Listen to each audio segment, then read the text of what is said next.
Um,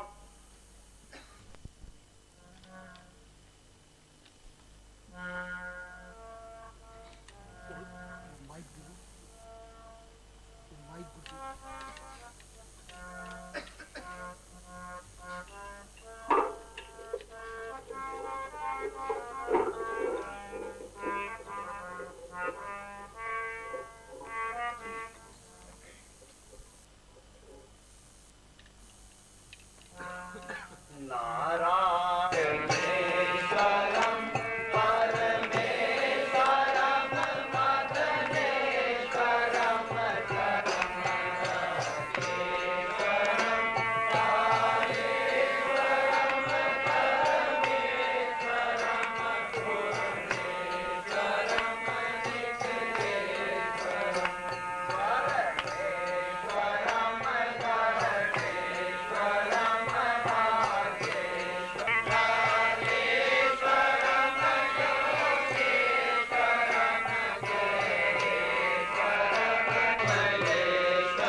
गतिशील दे सके, आपके जीवन में एक हलचल मचा सके, आपके इस मुर्दा शरीर में प्राण फूंक सके, तुम्हें मार्गदर्शन दे सके।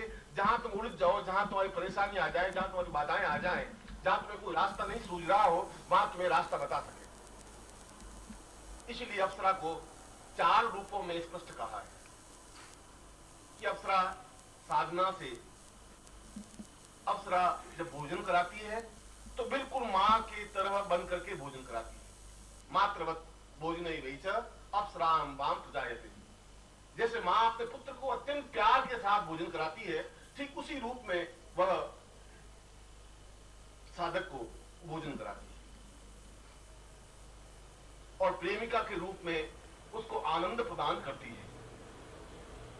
और यहां मैं शब्द, जहां प्रेम और प्रेमिका शब्द का या प्रेमी शब्द का उद्धरण कर रहा हूं, वो आज के इस घिसे पिटे शब्द का मैं उच्चारण नहीं कर रहा हूं। यदि मेरे पुरुष मित्र हो सकते हैं और उसमें कोई दोष नहीं है, तो स्त्री भी मेरी मित्र हो सकती है। ये तो तुम्हारी आंखों में वासना है कि तुम उसको किस रूप में देखते हो। ये तुम्हारे आंख की न्यूनता है, उसके शरीर की कोई न्यूनता नहीं है।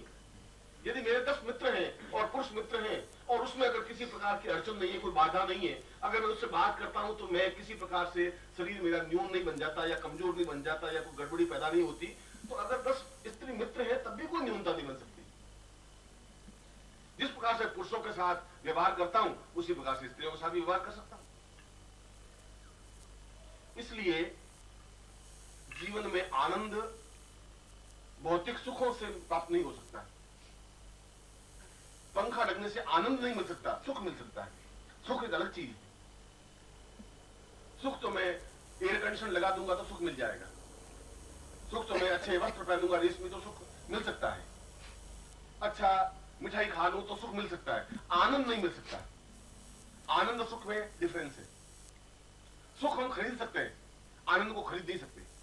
अगर आनंद खरीदते तो सारे जितने बिजनेसमैन है वे सब आनंद मग्न होते।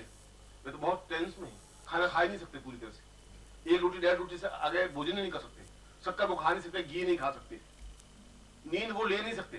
क्योंकि अगर पैसों से खरीदा जाता तो नींद खरीद लेते।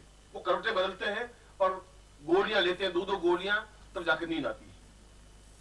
पैसों से नींद नहीं खरीदी जा सकती, पैसों से भूख भी नहीं खरीदी जा सकती। कोई 4-6 रोटियां दाल में और दही में चूर के खा ले, संभव नहीं, उनके लिए संभव नहीं है। क्योंकि पैसों से भूख प्राप्त नहीं हो सकती और पैसों से आनंद भी प्राप्त नहीं हो सकता। आनंद की अनुभूति मित्र के माध्यम से प्राप्त हो सकती है। और इसीलिए अप्सरा को मित्र के रूप में ही एहसास किया है, पुरुष के लिए भी स्त्री के लिए भी। स्त्री उस साधना को करके एक अपना मित्र प्राप्त कर सकती है, पुरुष भी उसकी साधना को करके और एक मित्र के रूप में प्राप्त कर सकता है। उस मित्र में और उस मित्र व्यवहार में किसी प्रकार की आंख में न्यूनता नहीं है। अगर आंख गड़बड़ है तो फिर आपकी गड़बड़ है, उसकी आंख में कोई न्यूनता नहीं है, गंदगी नहीं है। अगर मैं तुम लोगों से एकांत में बात कर सकता हूं, किसी स्त्री से भी बात कर सकता हूं। तुम्हारी आंख में गड़बड़ है तो तुम सोचो कि गुरुजी क्या बात कर रहे हैं, और तुम्हारे मन में 20 सांप कूदेंगे, दौड़ेंगे, जरूर कोई न कोई बात है, गुरुजी वहां अकेले खड़े खड़े बात कर रहे हैं, गुरुजी कोई गड़बड़ नहीं है। उस लड़की में भी कोई गड़बड़ नहीं है, गड़बड़ तुम्हारे हृदय में है। तुम्हारे अंदर की जो वासनाएं उछल उछल के बाहर आ रही हैं और वो तुम्हें व्यथित कर रही है, परेशान तुम्हें कर रही है। उसको बेचारे को पता ही नहीं, वो बात को तो सीधी साधी बात कर रहा है, वो पूछ रही है, वो जवाब दे रहा है। एकांत है तो उसमें क्या आपत्ति होगी? एकांत में बात करने से, कमरा बंद करके बात करने से क्या फर्क पड़ जाएगा? क्योंकि किसी का आलोचना करने का बड़ा सुख है। वो उसको कहेगी, वो उसको कहेगा, वो उसको कहेगा, इस मोहल्ले में 15 मिनट में ठेठ पूरे जोधपुर में पहुंच जाएगी बात। यह एक सुख है, दूसरों की आलोचना करना और दूसरों पर दोषारोपण करने का भी एक सुख है कि जरूर कोई बात तो गड़बड़ तो है। उसने कहा तूने तो देखा नहीं, कल मैंने देखा। देखा उसने कुछ नहीं, कोई तकलीफ नहीं हो रही है। भगवान विष्णु को कोई तकलीफ नहीं हो रही है, विष्णु और रुद्र को तकलीफ नहीं हो रही है। अगर वशिष्ठ विश्वामित्र को तकलीफ नहीं हो रही तो फिर तुम्हें भी तकलीफ नहीं हो सकती, तुम्हारी पत्नी को भी तकलीफ नहीं हो सकती। इसलिए उस अप्सरा साधना पुरुष के लिए उतनी ही महत्वपूर्ण मानी है, वो गाइड करती है। ये ठीक नहीं है, ये आपको करना चाहिए, ये इस बुद्धि को इस प्रकार सुलझाना चाहिए। और चौथी बात की, हमारे जीवन की जितनी न्यूनताएं हैं, जीवन की जितनी कमियां हैं, वे जीवन की कमियां उसके माध्यम में घिसा पिटा सन्यासी रहा नहीं। मैं सारी बात आपके पृष्ठभूमि को स्पष्ट, क्योंकि आप जब घर जाएंगे तो लोग पूछेंगे कि आप अप्सरा साधना करने गए थे, अब यही रह गया बाकी। इसलिए मैं आपको ये बात स्पष्ट कर देना चाहता हूं, क्योंकि उनकी आंख की गंदगी तो मैं सारे शरीर को गंदा कर देगी तुम्हारे। वो कहेंगे कि पहली बार सुना, ऐसे कैसे गुरुजी तुम्हारे अप्सराएं साधना करवा रहे, कितनी अप्सराएं आई भैया, तुम क्या जवाब दो? इसलिए मैं उस समय भी संन्यास जीवन में था तो मैं घिसा पिटा सन्यासी रहा नहीं। एक हाथ में मेरे कमंडल था, एक हाथ में कैमरा था, और सन्यासी वहां हिमालय के सन्यासी एकत्र होकर के ये कहा कि ये सन्यास धर्म के विपरीत है, कैमरा नहीं हो सकता सन्यासी के पास। मैंने कहा कैमरे से मेरा सन्यास धर्म खंडित कहां होता है? कैमरा अगर मैं लटका देता हूं, हिमालय के अच्छे चित्र खींच लेता हूं, तो इससे मेरा सन्यास धर्म कहां खंडित हो गया, मेरी साधना कहां खंडित हो गई? नहीं, ऐसा तो हो ही नहीं सकता। मैं क्यों नहीं हो सकता? अगर मैं कमंडल नीचे रख करके 4 चित्र हिमालय के खींच लेता हूं, सूर्योदय के खींच लेता हूं, तो कहां मेरी साधना में न्यूनता आती है? मगर उनके गले बात उतर नहीं रही थी। और जब साधनाओं की पूर्णता करके, ब्रह्म साधना संपन्न करके जब सिद्धाश्रम में गया, तो उस समय सिद्धाश्रम एक शमशान की तरह था। शमशान की तरह का मतलब यौन, कोई आवाज नहीं, कोई हलचल नहीं, कोई चेतना नहीं, बस वो सन्यासी बैठे लंगोट लगाए हुए, आंख बंद किए, 2 साल से साधना कर रहे हैं, आंख बंद किए ध्यान लगा रहे हैं, कोई 3 साल से समाधि है, किसी की 5 साल से समाधि है।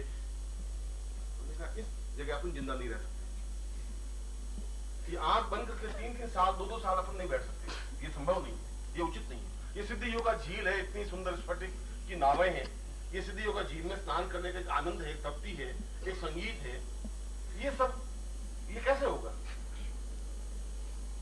वहां पर मैं तो नया नया गया था, तो मुझसे तो 100 साल पहले आए हुए थे, 200 साल पहले का आए हुए थे, 50 साल पहले का आए हुए थे, सन्यासियों की कमी थी नहीं, मगर सन्यासी सब रूखे सूखे हुए, गाल पिचके हुए, और एक लंगोट लगाई और बैठे, कोई वहां बैठा, कोई वहां बैठा, कोई वहां बैठा, वो इससे बात करेंगे, वो इससे बात करेंगे। 2, 4, 5, 6 दिन बीत गए। मैंने कहा कि ये सिद्धाश्रम तो नहीं हो सकता। अगर ऐसा सिद्धाश्रम है तो फिर मेरा शिष्य कोई जा ही नहीं सकता, वहां क्या करेगा जाकर? मैंने 2-4 सन्यासियों से पूछा, मैंने कहा कि ये सिद्धाश्रम जिसके बारे में लोग इतनी तपस्या करते हैं, इतना प्राण सुखा देते हैं, इतनी पंचाग्नि करते हैं, फिर यहाँ पहुंचते तो ये सिद्धाश्रम आपने भी देखा नहीं, यही सिद्धाश्रम है। मैंने कहा इस सिद्धाश्रम में तो कोई हलचल नहीं है, कोई चेतना है ही नहीं। उसमें हलचल क्या होता है? ध्यान लगाना है, साधना करनी है, मंत्र जाप करना है।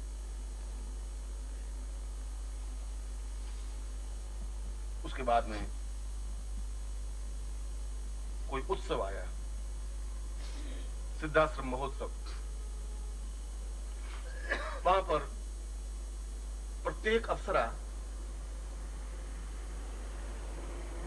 मनुष्य लोक में आने के लिए व्यतीत होती हैं, वे चाहती है कि मनुष्य लोक में जाएं। प्रत्येक देवता की इच्छा होती है कि हम जन्म लें, इसलिए विष्णु बार बार जन्म लेते हैं, इसलिए भगवान शिव कई रूपों में जन्म लेते हैं। कभी शंकराचार्य के रूप में जन्म लेते हैं, कभी विवेकानंद के रूप में जन्म लेते हैं, कभी गोरखनाथ के रूप में जन्म लेते हैं, क्योंकि देवताओं की आकांक्षा होती है कि मनुष्य रूप में रह करके हम जीवन के आनंद को भोगें।